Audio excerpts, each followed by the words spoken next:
So I've been using the Pocket 2 for over a month now, and I gotta say, I've really been enjoying it so far. I brought it with us to a family trip just last December, and I've been trying to incorporate it more into my YouTube workflow just because there's really a lot of reasons to like this camera. So I decided to make this video to share my experiences with it, to tell you why I think this camera is the perfect vlogging camera. Welcome to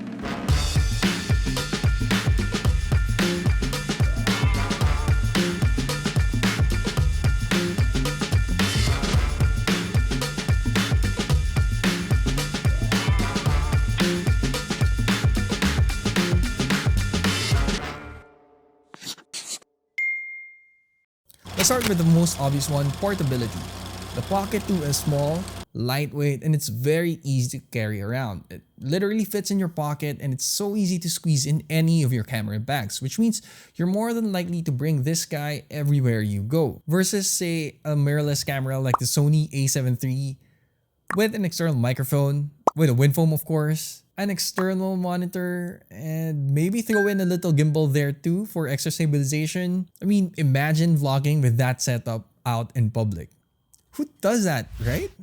I honestly feel like I'm one of those people who's never really going to be comfortable to vlog out in public, even if I was using a smaller camera like my Sony a6400. I feel like even though it's smaller than a traditional DSLR, they still call too much attention to me. And same thing goes with my phone, for example, especially if you're gonna use it with a phone gimbal too. But with the Pocket 2, I didn't feel as conscious with it. I've tried using it a few times walking around, and because it's so small, I felt a lot more comfortable using it out in public. It's definitely more discreet, still a little bit awkward, but sure as hell not as awkward if I was using my other cameras. Another reason I really love this camera is its aperture. The DJI Pocket 2 has an aperture of f1.8, which is an improvement over the original Osmo Pocket 1, which had an f2.0 lens, which, although based on my test, doesn't really give you the same look as an f1.8 lens on a mirrorless camera, but I still find that it performs very, very well.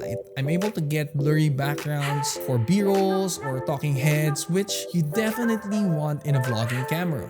And while we're on the topic of its lens, the next reason why I think this is the perfect vlogging camera is because of its wide angle lens. The Pocket 2 uses 20mm lens, which means it's so easy to hold it at an arm's length at this distance and not only be able to capture your face but also what's behind you. It also makes it so easy to hold this even like this for even longer periods of time. Plus, if you do decide to get the creator combo, you'll also get access to a wider 15mm lens if you find that 20mm still isn't enough for you. The next reason that makes the Pocket 2 such a great vlogging camera is its image quality and stabilization. The videos out of this thing are really amazing. They're nice, they're sharp, they're high quality, and most importantly, they're very, very stabilized. The Pocket 2 uses a mechanical arm, a 3-axis mechanical gimbal, which is an advantage over any kind of software-induced or software-based in-body stabilization that other cameras might have. The next reason that makes the Pocket 2 such a great vlogging camera is its much improved audio quality. Now, a vlogging cam doesn't only need to be able to shoot really nice quality videos, but it also has to be able to capture good quality sounds. And because the Pocket 2 now has 4 built-in microphones, one for every direction, you're sure that it's going to be able to pick up your voice, especially at an arm's length for vlog type situations perfectly. I've never had any issues with it while I was using it. And like the 15mm lens, if you do decide to get the creator combo, you'll have access to the do-it-all handle, which is a wireless transmitter that allows you to connect the DJI wireless microphone for even better sounding audio should you need it. Next, let's talk about frame rates and resolution. 4K 60 FPS, 4K 60 FPS, 4K 60 FPS, 4K 60 FPS, 4K 60 FPS. This is a feature not even available on my Sony a6400 or Sony a7 III. Although it doesn't necessarily mean that this is a much better camera than those two, it's a pretty neat feature to have. It gives you the ability to shoot some high resolution slow motion footages. And speaking of slow motion,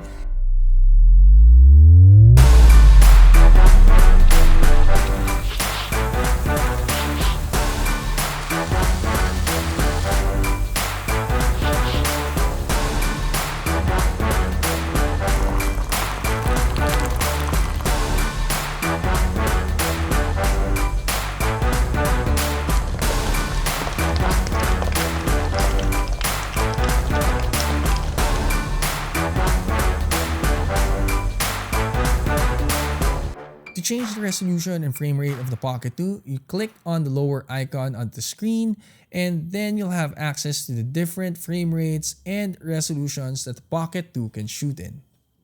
The next thing that makes the Pocket 2 such a great vlogging camera is Pro Mode. And in Pro Mode, you're able to control the ISO and shutter speed of the camera. Now, being able to set the ISO at slowest possible settings is very important because this minimizes the noise or grain present in your videos, which gives you the best looking image possible. Or being able to set the correct shutter speed will give you natural motion blur in your footages, which when both of these combined will give you a much more cinematic looking shot. Now, in order to turn Pro Mode, just swipe down from the main screen, swipe to the right until you find Pro Mode, and then turn it on. Once it's on and you're back in the main camera screen, you select the M icon on the upper left of the screen, go to exposure, and now you'll be able to set the correct shutter speed and the necessary ISO as needed. Another feature that really excited me about the Pocket 2 is the Cine Light color profile, which is a less contrasty, less saturated, flat looking color profile that the camera can shoot in. This is very helpful and it makes it so much easier to improve the videos later on in post in terms of color grading. Now, I always shoot with the Cine Light color profile because I really like tweaking and color grading my videos to try and make them look better. It's important to note that Cine Light color profile is only available when you are in Pro Mode, and to do that, you again tap on the M icon on the upper left of the screen, go to the bottom left corner and select color, and now you'll be able to change it from normal to Cine Light color profile. One of the most fun features the Pocket 2 has is Active Track 3.0. Now, if you're making videos like this, sometimes it's nice to be able to move around. But if you're doing them alone, by yourself, you can see how that's going to be a little bit tricky to do. Now, what Active Track does is it sets the camera or gives the camera a target to follow, like yourself for instance, to make sure that you'll always be in focus and in frame, giving the illusion that someone is operating the camera from behind, which is pretty cool. Now, to turn this feature on even without your phone attached to the camera, you simply just need to tap and hold on the thing that you want it to track and wait for it to turn on and you're good to go.